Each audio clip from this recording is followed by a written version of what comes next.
Amados irmãos e irmãs, nós vamos agora comentar o nosso segundo texto que nós encontramos no Salmos 10, 11 e 12.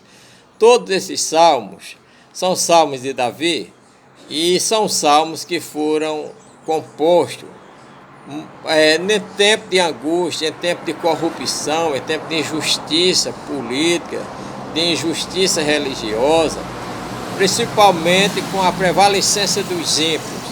Na nossa visão, e segundo alguns comentários, esse salmo Davi escreveu durante o tempo que ele estava sendo perseguido por Saul e por sua turma, porque ele procurava fazer o mal. Então nós vemos aqui a audácia dos perseguidores e o refúgio em Deus.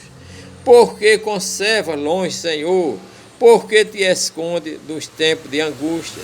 Os ímpios, na sua arrogância, perseguem furiosamente o pobre. Sejam apanhados ciladas que maquinam, porque o ímpio gloria-se no desejo da sua alma, bendiz o avarento e blasfema do Senhor. Então nós vemos aqui que era como se Davi estivesse dizendo que Deus não estava contemplando o sofrimento dele, o sofrimento dos justos, que estavam sofrendo pela perseguição dos injustos, desse povo que era ignorante, que blasfemava de Deus, que se gloriava na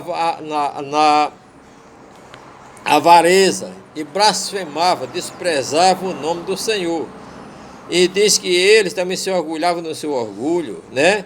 E as cogitação deles era dizer não a Deus, essa questão não a Deus, não é? Era aqui um ateísmo professo, não a Deus. Então nós vemos que esse povo tinha caminho de tormentadores, os juízes, né, estão longe dele à altura, ele tratava com desprezo os adversários, né? Ele dizia que não seria abalado, não é?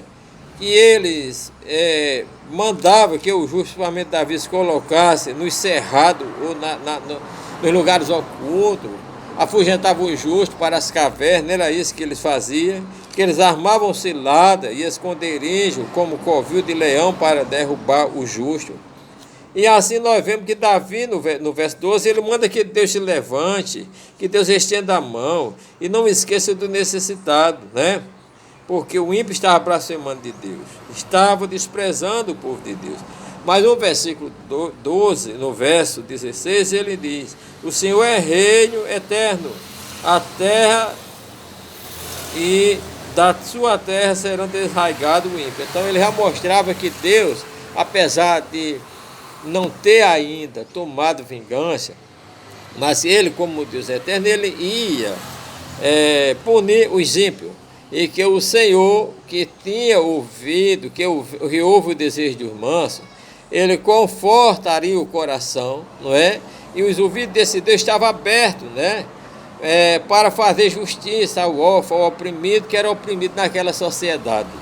Nós vemos no capítulo 11, é a mesma coisa. Senhor, em ti confio, diz a minha alma, foge para as montanhas como um pássaro, quer dizer, o aconselhamento dos ímpios e tudo que fazia era para fazer Davi e o povo de Deus afugentasse para as montanhas, se esconder nas cavernas, conforme nós já dizemos, né?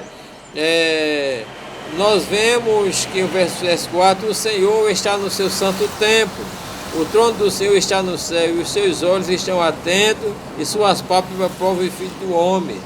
O Senhor provava o justo. Davi tinha a sua perseguição como uma provação que ele estava passando. Mas ele disse que a alma do Senhor aborrecia os ímpios, não é? E Deus faria chover laços, fogo e enxofre, né? Se referindo ao castigo eterno, mas também a questão da saraiva que Deus, que são símbolos, né? As saraivas do castigo, da ira de Deus sobre o ímpio, não é? Porque o Senhor é justo e ama a justiça, o seu rosto está voltado para o reto. Com certeza, irmão, por mais que os ímpios prevaleçam, conforme de Eclesiastes, eu não tenho nenhuma dúvida que no fim sempre melhor será para aqueles que praticam a justiça e que andam fazendo a vontade de Deus. O Salmo 12, ele começa a mesma coisa, de modo mais forte, dizendo: salva-me, ó Deus, porque falta homem benigno, porque são poucos fiéis entre os filhos dos homens. Cada um fala falsidade com o seu próximo, fala com lábios mentirosos, quer dizer, coração dobrado. A boca fala uma coisa, mas no coração está pensando o outro, está desejando mal. É coração dobrado. Ele disse que o Senhor deveria cortar os lábios lisonjeiros, aqueles que mentiam, a língua que falava com soberba, porque ele acha que a língua dele é como uma espada que faz prevalecer, que faz ser vitorioso com a língua, né? Como que seja uma espada, né? Mas a Bíblia diz que Deus, por causa da opressão e do gemido de necessidade, Deus se levantará. Ele habita no alto trono, o céu é o seu trono, mas ele se levanta para socorrer o oprimido, né?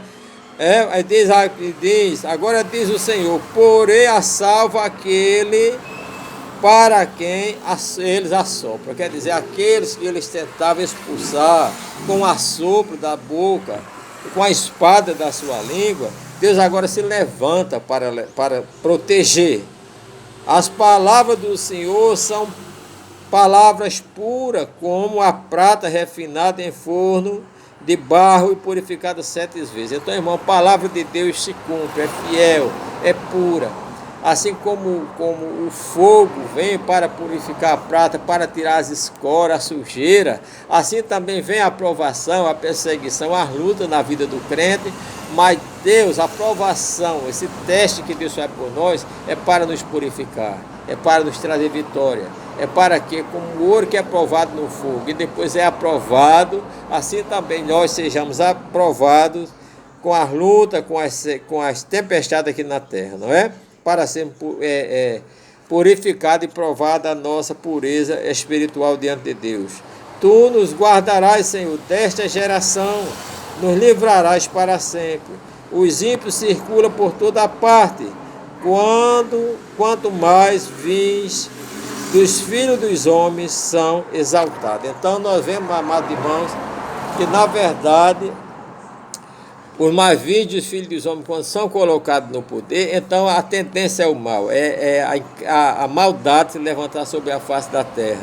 Mas por mais que nós habitemos, irmão, entre leões, entre homens vis, homens pecadores que governam, que estão na Câmara dos Vereadores, que estão na Prefeitura, no Estado, no município federal, homens de maus pensamentos, de más ideias, de mais projetos para prejudicar o povo de Deus, nós temos toda a certeza que, por fim, prevalecerá Deus e prevalecerão todos aqueles que creem nele e confiam. Então, crê, irmão, que Deus vai se levantar para julgar a tua causa, a causa do necessitado, a causa do homem que sofre por causa de Deus. Deus está no trono, mas quando ele se levanta, sai do meio, né? Ele está sentado no seu trono, mas ele diz, por causa da opressão do pobre e do gemido do necessitado, me levantarei agora. E Deus está dizendo que vai se levantar agora. Você crê que Deus está se levantando agora ao teu favor? Por causa da opressão, do sofrimento que você está passando, creia. Deus está se levantando em teu favor agora. E quando ele se levanta, sai da frente, porque ele é o Deus que nunca perdeu numa batalha e você também não vai perder. Amém? Que Deus nos abençoe.